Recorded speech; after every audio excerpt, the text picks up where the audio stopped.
Good morning, St Albert's infants. Today's story we have Flat Stanley.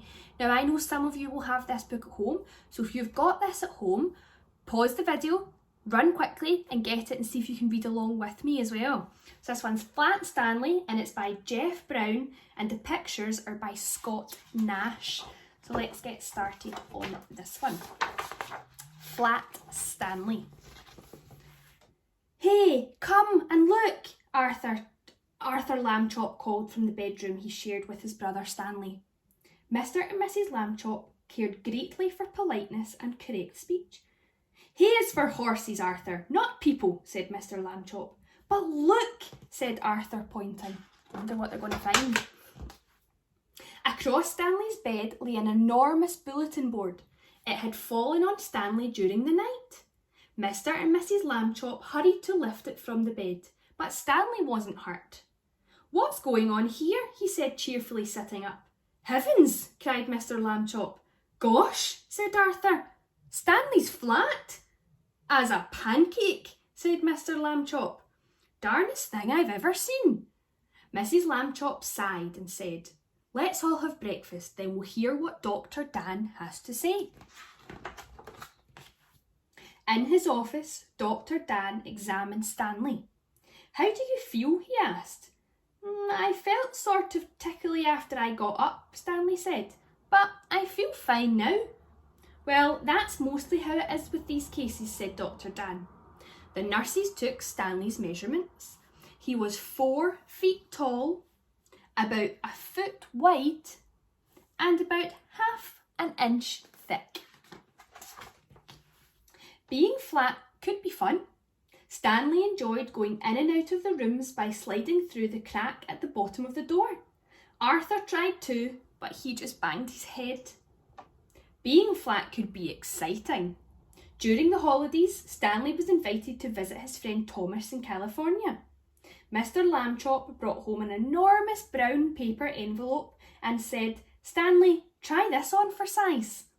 The envelope fitted Stanley very well, and the next morning his parents slid him into it along with an egg salad sandwich and posted him from the box on the corner. Stanley had a fine time in California. Look at all those fun things he's done on holiday. They look good. Thomas's family returned him in a beautiful white envelope they had made themselves. They marked it airmail and wrote valuable and this way up on both sides. In the park one Sunday afternoon, Stanley and Arthur watched some boys flying big kites. Someday, Arthur said, I would like to have a big kite. You can fly me, Arthur, Stanley said. Come on. He gave Arthur the spool and attached the string to his arms. Then he ran across the grass to catch the wind. Up, up, up went Stanley. Arthur let out all of the string and Stanley soared high above the trees. Everyone stood still to watch. Look, all the people watching, quite the audience. But Arthur got tired of running with the empty spool. Wedging it in a fork on the tree, he went off for a hot dog. He didn't notice when Stanley became tangled in the branches of the tree.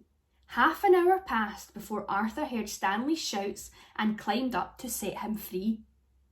Arthur apologised over and over again that evening, but Stanley was still cross. I think I would be quite cross if somebody got me stuck in a tree and forgot all about me. The next morning, Stanley and Mr. Lambchop met their neighbour, Mr. O.J. Dart, director of the famous art museum. Mr. Dart looked worried. Another valuable painting was stolen from the famous museum last night, he told Stanley and his father.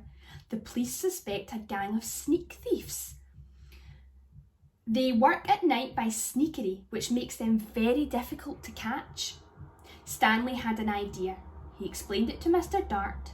Excellent, said Mr. Dart. We'll try out your plan tonight.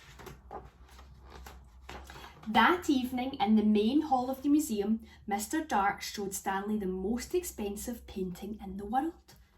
Next to it was an empty picture frame. And now, Stanley, said Mr. Dart, it's time for your disguise. Stanley showed Mr. Dart the disguise he had brought. This is a really good one, my cowboy hat and my red bandana. I'm sorry, Mr. Dart said, but we don't have cowboy pictures here. You must wear the disguise I have chosen. Stanley could hardly speak when he saw Mr. Dart's disguise. I'll look like a girl, he said. But Stanley was a good sport, so he put it on. Look, there's his outfit here to be wearing. In the main hall, Stanley climbed into the empty picture frame and stood very still. Very nice, said Mr. Dart, and went off to arrange the rest of their plan. Now Stanley was alone. The hall was very dark, but enough moonlight came through the windows for him to see the world's most expensive painting. Maybe the sneak thieves won't come, he thought. Then, creak! A glow of yellow light shone suddenly into the centre of the hall. A trap door had opened in the floor. The sneak thieves carrying lanterns came up into the hall. The thieves took the world's most expensive painting off of the wall. This is it, Max, said the first thief, whose name was Luther.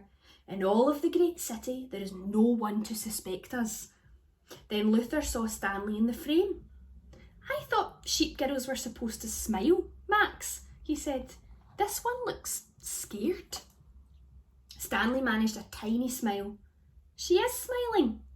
Sort of, Max said. And what a pretty little thing she is too. This made Stanley furious. In his loudest voice he shouted, Police!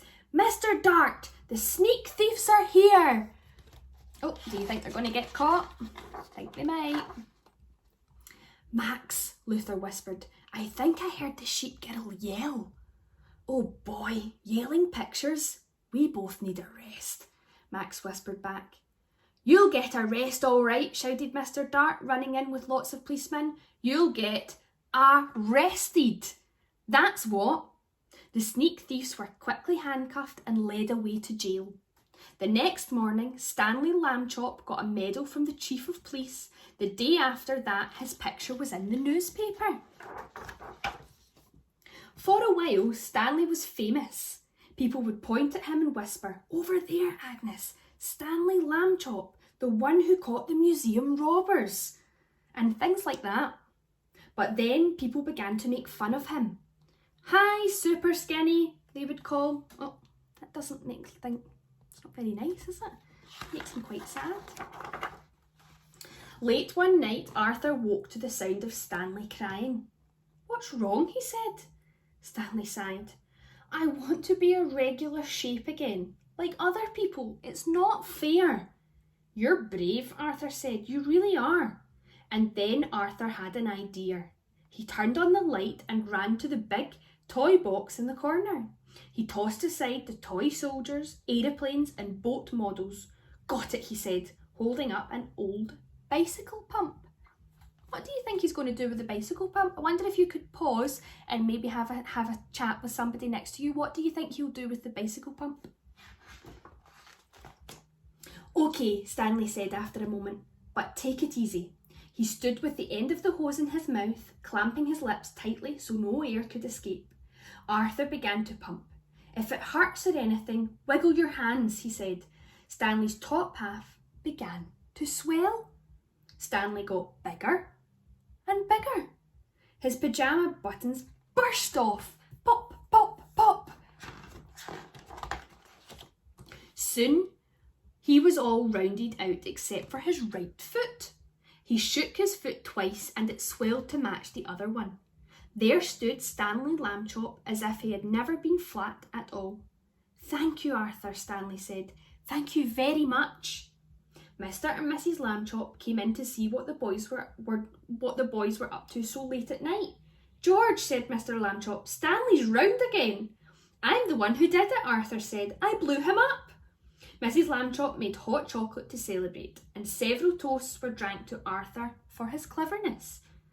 When the little party was over, Mr. and Mrs. Lambchop tucked the brothers back into bed and turned out the light. Good night, they said.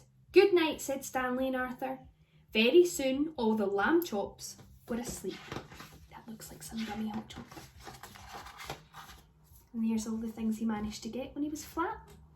Here's his newspaper cutting, some medals.